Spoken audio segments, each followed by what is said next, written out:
Dann lasst uns das auch genauso festhalten. Für die 1.0 ist die Vision Ausbau von Metriken und Daten.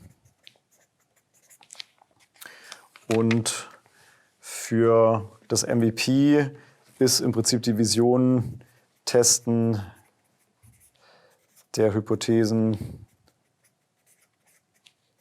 zum Matchmaking.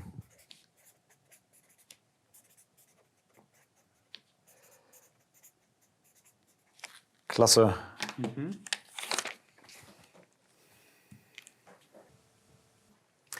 Was verbirgt sich denn hinter dem Schritt Zusammenarbeitsmodell?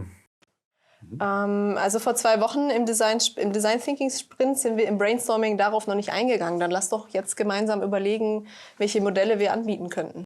Na, da fällt mir eigentlich gleich der Klassiker ein. Einfach, wie die Influencer verdienen mit dem Verkauf von den Produkten. So ein Affiliate-Business? Sowas in der Art, genau. Ja. Ist doch... Ja gut, jetzt aus technischer Sicht, ja, das ist auf jeden Fall schon ein dickes Brett zu bohren. Das dauert dann eine Weile. Wieso können die Influencer da nicht einfach einen Gutschein dafür erhalten, dass sie jetzt was Positives über das Yoga-Studio posten auf jedem Channel und dann vielleicht ja einen Monat oder 2 umsonst ins Studio können? Das ist doch super. Dann, also, da bin ich voll dabei, weil da fließt noch weniger Geld für die und wir bekommen am Ende wahrscheinlich mehr. Was in der Story Map steht, ist nicht in Stein gemeißelt und sollte auch niemals diesen Anspruch haben. Die Story Map ist lediglich eine Momentaufnahme der aktuellen Umsetzungsstrategie. Diese wird regelmäßig, zum Beispiel wenn ein Inkrement released wurde oder neue Insights vorliegen, hinterfragt und an die Realität angepasst. Sind das noch die richtigen Prioritäten? Hat sich ein Aspekt vielleicht doch als weniger vielversprechend herausgestellt? Haben wir Lücken? Welche neuen Ideen haben wir seitdem noch eingesammelt? Dies ist insbesondere wichtig für die Kommunikation mit Stakeholdern. Diese erwarten im Sinne eines Projektplans oft, dass gegen ein festes Ziel gearbeitet wird, anhand dessen der Fortschritt gemessen werden kann. Wir wollen aber lieber das bestmögliche Produkt entwickeln, als uns zu früh auf einen unsicheren Scope committen zu müssen. Das erfordert in der Regel proaktives Expectation Management. Ich schreibe daher gerne eine kleine Fußzeile als Disclaimer unter meine Story Map, subject to agile reprioritization. Ja, Bitcoin, ja. Bitcoin. Ja, Bitcoin, warum nicht? Ein bisschen in die Zukunft denken. Rechnung, Lastschrift und Bitcoin. Gibt ja noch so Sachen wie Sofortüberweisung, aber das wahrscheinlich... Ja, die Klarna, aber ich glaube, das Klarna-Anbindung. Ja. So, spannende Frage. Wieder mit dem MVP-Mindset. Brauchen wir die tatsächlich alle, wenn wir an den Markt gehen wollen? Oder gibt es vielleicht sogar sowas wie eine Art Early Adopter-Effekt? Es gibt Leute, die sowieso eher versierter sind, solche neuen Plattformen auszuprobieren.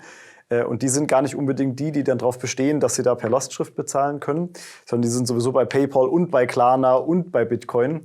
Und wenn wir sie mit einem Zahlungsmittel erreichen, wäre das vielleicht genug.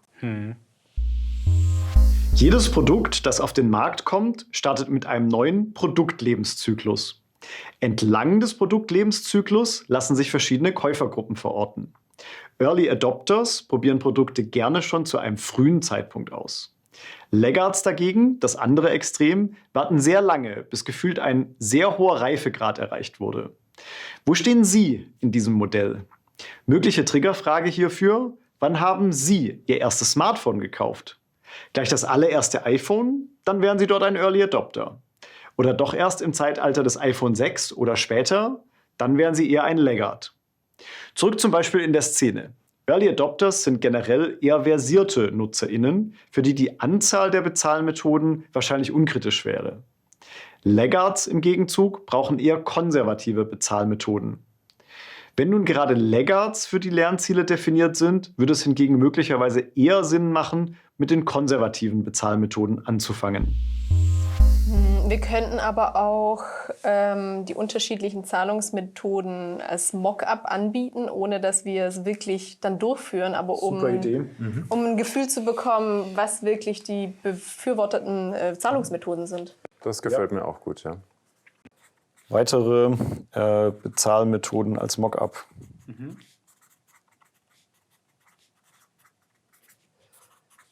Das heißt, die sind sichtbar, aber sie funktionieren nicht. Und wir sehen über den Klick, was die Präferenz ist. Ganz genau. Wir fokussieren uns auf eins. Es gibt quasi eine Möglichkeit, tatsächlich diesen Kauf abzuschließen. Aber die anderen, die messen wir einfach nur danach, wie Leute sich dafür interessieren. Auch Mockups oder Feature-Fakes sind eine Art des Kleinerdenkens. Wir tun einfach so, als hätten wir etwas schon umgesetzt und messen dann lediglich, wie häufig darauf geklickt wird. Somit erreichen wir bei kleinstmöglichem Umsetzungsaufwand einen hohen Lerneffekt. Dies ließe sich im Detail in 2 Varianten umsetzen. Erstens, wir spielen mit offenen Karten und melden den Nutzerinnen zurück, dass dies noch nicht umgesetzt ist. Die Nutzerinnen können sich aber per E-Mail benachrichtigen lassen, sobald es umgesetzt wurde.